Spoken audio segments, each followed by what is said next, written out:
Hai gengs, ketemu lagi dengan gue Hirota dari Fan. Yang pasti nih udah sering-sering nih kita nongol di mari di channelnya Bukalapak. Udah kayak jelangkung. Datang tak dijemput, pulang tak diantar. Ih, ngeri. Nah kira-kira kita akan bahas apa lagi nih hari ini yang serem-serem? Kemarin kan kita udah ngebahas tentang kata-kata terlarang yang gak boleh diucapin di berbagai daerah. Soalnya emang kalau diucapin itu akan terjadi hal-hal yang berbau mistis. Pokoknya kalau lo sampai ngelanggar itu bisa kesurupan. Nah buat kalian menonton, bisa nanti cek-cek videonya di link di atas ini ya. Soalnya pasti video-video ini itu eksklusif. Cuman ada di channel Bukalapak ini. Makanya kalian langsung deh klik tombol subscribe yang ada di bawah biar gak ketinggalan konten-konten menarik di channel Bukalapak. Nah untuk video kali ini kita akan membahas hantu-hantu wanita yang famous nih di berbagai daerah. Jadi istilahnya ini hantu tuh primadona di sana kalian. Dan kira-kira kalian ada yang kenal gak nih sama hantu-hantu ini? Mungkin karena berasal dari daerah kalian. Abisnya kan belakangan tuh banyak banget berita-berita viral tentang wanita-wanita cantik yang heboh di sosial media. Mulai dari Nisa, Nadia, Felicia, sampai Tia lah, semua itu. Nah hantu-hantu wanita di video ini itu juga gak kalah terkenalnya gengs. Tapi kalau dipikir-pikir keren juga itu hantu ya. Gak perlu bikin sensasi macam-macam atau gosip yang aneh-aneh gitu di infotainment, tapi cukup menunjukkan jati dirinya aja. Tampil apa adanya begitu, udah bisa langsung terkenal. Ngomongin warga sekampung. Nah tapi sebelum kita ke pembahasannya, jangan lupa untuk cek Bukalapak karena pas banget hari ini itu lagi ada promo yang seru banget menanti kalian. Apalagi kalau bukan gajian Great Sale. Nah ini tuh sale untuk kategori yang berbeda-beda setiap bulannya dengan promo menarik dan diskon yang gede-gede dan juga pastinya gratis ongkir. Pokoknya ini tuh selalu hadir setiap bulan dari tanggal 25 sampai akhir bulan. Jadi jangan sampai ketinggalan deh. Pantengin terus di aplikasi dan sosial medianya Bukalapak. Nah, di Bukalapak ini itu juga lengkap produk-produk unggulannya. Mulai dari produk otomotif yang banyak banget di situ aksesoris mobil sama motor. Dan juga mungkin buat kalian yang hobi sepedaan kan lagi ngetren tuh. Banyak juga loh aksesorisnya di Bukalapak. Atau kalian lagi mau beresin rumah? Tenang baik. Di Bukalapak itu juga banyak nih perkakas-perkakas yang memudahkan kalian untuk DIY. Kan mumpul lagi WFH nih. Di rumah aja jadi sekalian bebenah lah. Pokoknya barang impian para pria semuanya ada di Bukalapak men. Dengan harga terjangkau, variasi produknya banyak, barangnya lengkap dan juga pastinya berkualitas. Nah, oke kita balik lagi ya. Jadi, siapa nih kira-kira sosok hantu-hantu cantik yang populer di berbagai daerah ini? Langsung aja yuk kita ke pembahasannya.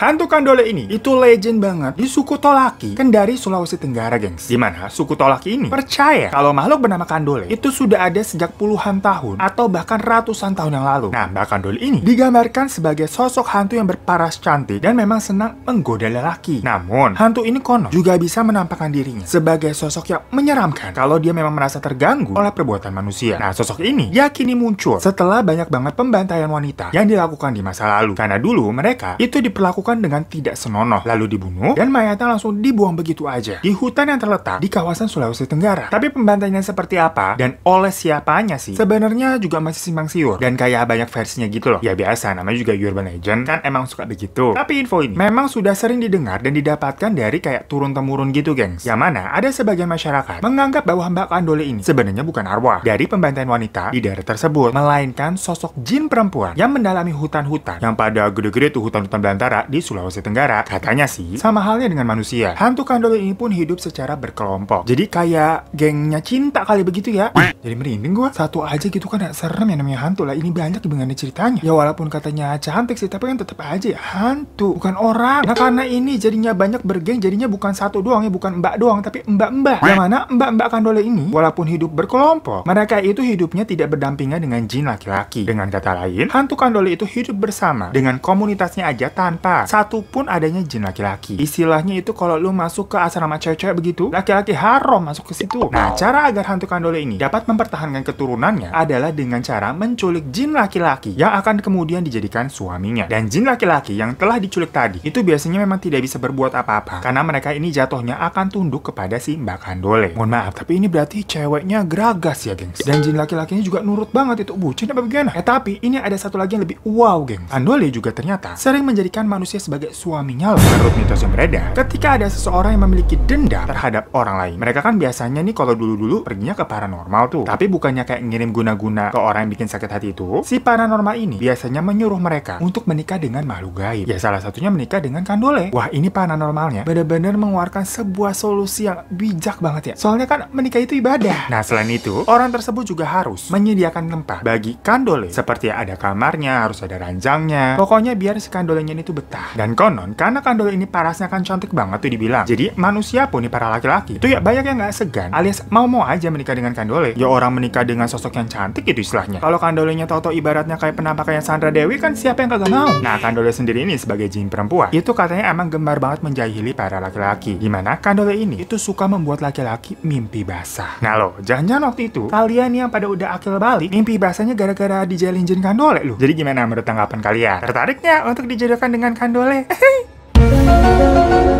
Dari dulu, yang namanya di setiap sekolah itu pasti ada aja cerita mistisnya. Dan biasanya, cerita-cerita tentang hantu penunggu sekolah selalu menjadi urban legend yang terkenal sampai di mana-mana lah. Salah satu urban legend di sekolah yang paling terkenal adalah tentang hantu bernama Nancy yang ada di SMA 3 dan SMA 5 Bandung. By the way, emang dua sekolah ini berada di satu lokasi ya. Cuman kayak dibatasi semacam koridor aja. Nah, bangunan sekolah SMA 3 atau SMA 5 ini memang terlihat sangat klasik banget. Mirip seperti kayak bentuk apa ya, Museum Fathahillah yang ada di Jakarta tuh. Jadi nggak heran kalau bangunan ini menyimpan banyak banget kisah horor yang bukan menjadi rahasia lagi, termasuk tentang hantu Nancy ini, dimana hantu ini udah terkenal banget, apalagi buat angkatan anak 90-an. Bahkan mungkin ini Nancy lebih terkenal tuh daripada waktu itu kepala sekolahnya, atau ibu-ibu kantin, ataupun kayak murid-murid primadona di sana pada kalah pamor. Nah, saking terkenal hantu Nancy ini, ceritanya juga pernah sempat difilmkan loh. Jadi udah kelasan seleb ini jatuhnya. Soalnya hantu Nancy ini mempunyai wajah bule yang terlihat cantik. Namun sayangnya, kisah kematiannya itu juga tragis. Banyak versi tentang kematian Nancy, tapi yang paling dipercaya adalah karena Nancy ini katanya bunuh diri dengan cara lompat dari tangga yang ada di dekat aula SMA 5. Tapi memang sampai sekarang juga nggak ada yang tahu sih alasan kenapa Nancy ini bunuh diri. Ada yang bilang karena kayak semacam ada hubungan asmara yang nggak direstuin sama orang tuanya gitu. Tapi versi lainnya itu katanya hantu Nancy ini karena bunuh diri diperkosa. Sampai ada juga yang bilang karena Nancy ya dibantai. Pokoknya macam-macam deh. Nah, jadi dulu nih awalnya bang, penampakan Neng Nancy ini dilihat oleh seorang guru di tahun 1989. Waktu itu tuh hari sudah gelap. Habis lembur nih gurunya ngisi rapor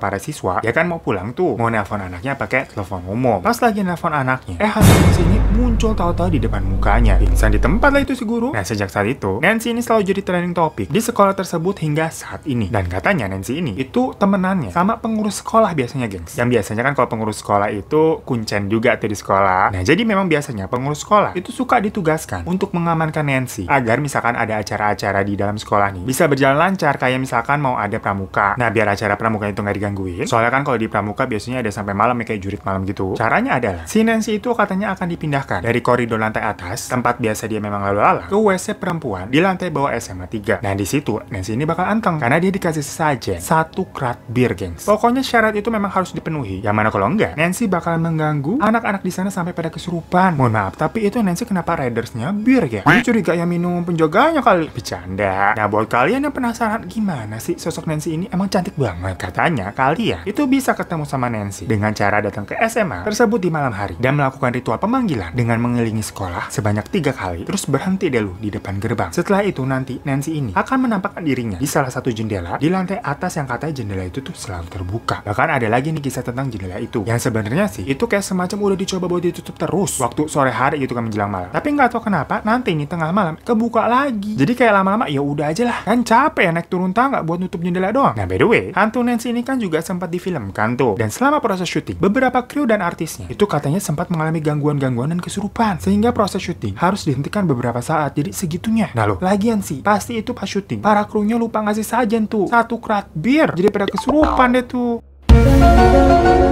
Jadi di Aceh ada sebuah jembatan yang dikenal dengan jembatan Seunapet, yaitu jembatan yang menghubungkan antara Medan dan Banda Aceh. Nah, di jembatan itu tinggallah sosok hantu Halimah yang sering menampakkan dirinya di sana. Tapi nggak cuma menampakkan diri, dia juga sering mengganggu pengguna jalan di situ. Bahkan sering banget membuat kecelakaan di daerah tersebut. Kabar yang beredar, Halimah ini tuh tewas dibunuh setelah diperkosa dan jenazahnya dibuang ke jurang yang ada di dekat jembatan tersebut. Nah, itu tuh kejadiannya katanya terjadi sekitar di tahun 1980-an ketika Mbah Halimahnya ini berusia 18 tahun. Konon katanya saat dia lagi berjalan pulang sendirian nih, tiba-tiba dia diculik oleh beberapa pemuda yang nggak dikenal, terus kemudian diperkosa dan kemudian dibunuh. Nah, untuk membalaskan dendamnya itu, Halimah ini sering menampakkan wujud kepada orang-orang yang lewat di daerah tersebut untuk menciptakan ketakutan seperti yang dia rasakan dulu. Jadi ini udah pondasinya dendam, gengs. Nah, Halimah ini juga tapi nggak sendirian, gengs. Dimana dia kadang mengajak teman-temannya, yaitu para dedemit-dedemit lain, untuk mengikuti orang-orang yang lewat di jembatan tersebut dan menyebabkan kecelakaan. Nah, ini kayak inget-inget cerita si Maris Jembatan Ancol nggak sih? Kayak ada Kiki Fatmala ngajak-ngajak Ade Juwita Yuita sama Oji Sapurta tuh. Tapi meskipun nggak ada bukti nih, apakah penyebab kecelakaan yang sering terjadi di situ? Ya iya karena Halima dan kawan-kawannya. Namun yang jelas, jembatan Senaupat ini, jalannya itu memang memiliki semacam jalan yang berliku-liku dan juga ada tikungan tajam serta curam. Ditambah lagi penerangannya juga redup-redup. Jadi kalau dilihat-lihat, ya jelas emang bahaya uga ya daerahnya. Nah mungkin dari kalian ada yang pernah ngalamin kejadian atau amit-amit gitu kecelakaan gitu di perjalanan gitu gara-gara diganggu sosok-sosok yang tak kasat mata? Boleh cerita-cerita komen di bawah ya.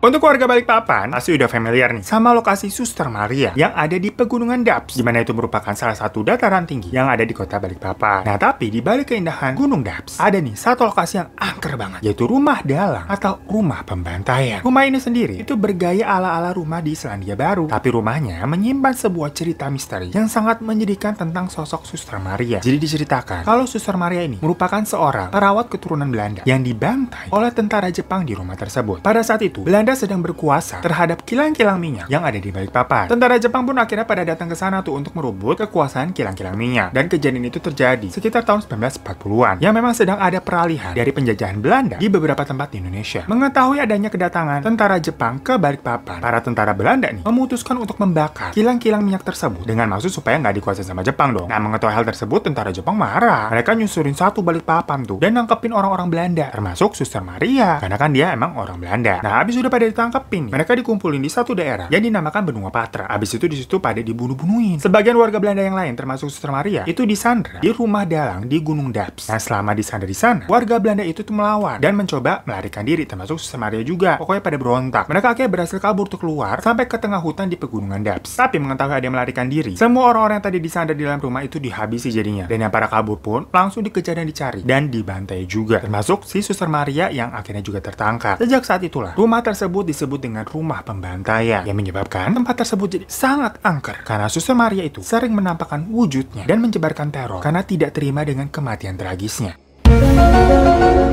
Hantu Erni ini tuh terkenal tinggal di sebuah wisma yang disebut dengan Wisma Erni. Saking terkenalnya, bangunan ini tuh sering dijadikan tempat uji nyali. Bahkan pernah masuk juga kok di salah satu stasiun TV swasta yang memang membahas kayak tempat-tempat horor. Nah, bangunan wisma ini tadinya tuh merupakan wisma yang bagus gitu, yang megah di Jalan Surabaya, Malang, Jawa Timur. Namun bangunan ini itu sempat kosong selama 15 tahun lamanya. Dan sekarang sih telah menjadi pondok pesantren kalau nggak salah. Tapi tetap aja dulunya ini tuh menyimpan banyak banget kisah misteri. Sampai sekarang pun salah satunya adalah tentang hantu Erni. Menurut kabar yang beredar, konon soalnya wisma ini awalnya itu memang dibangun di atas kuburan dan semua penghuni beserta sang pemilik wisma itu tuh dibantai habis-habisan, mati secara mengenaskan, tapi tidak tahu penyebabnya apa. Pokoknya semua penghuni di sana tuh meninggal, termasuk Mbak Erni yang merupakan istri kedua dari si pemilik rumah. Sosok Mbak Erni ini tuh diceritakan berpenampilan seperti noni Belanda dan sering duduk di balkon lantai 2. Lalu selama tempat tersebut kosong tuh, orang-orang di sekitaran sana sering mendengar alunan suara musik dari wisma tersebut yang padahal tidak berpenghuni, gengs. Pernah juga ada yang bercerita kalau dirinya ini melihat sosok wanita berpakaian Belanda sedang menari-nari tapi kakinya nggak napak alias melayang, yang diyakini kalau itu adalah sosok Mbak Erni. Nah, cuman untungnya sekarang wisma ini itu kan udah jadi pesantren ya, gengs. Jadi bisa ke counter lah itu aura-aura seremnya gitu, dibacain doa. Ya cuman walaupun begitu, kalau dilihat dari luar sih tetap aja ya kesan jadul dan mistis dari bangunan tersebut itu masih leket banget. Cuman ya siapa tahu di dalam itu hantu sama para santrinya pada rukun.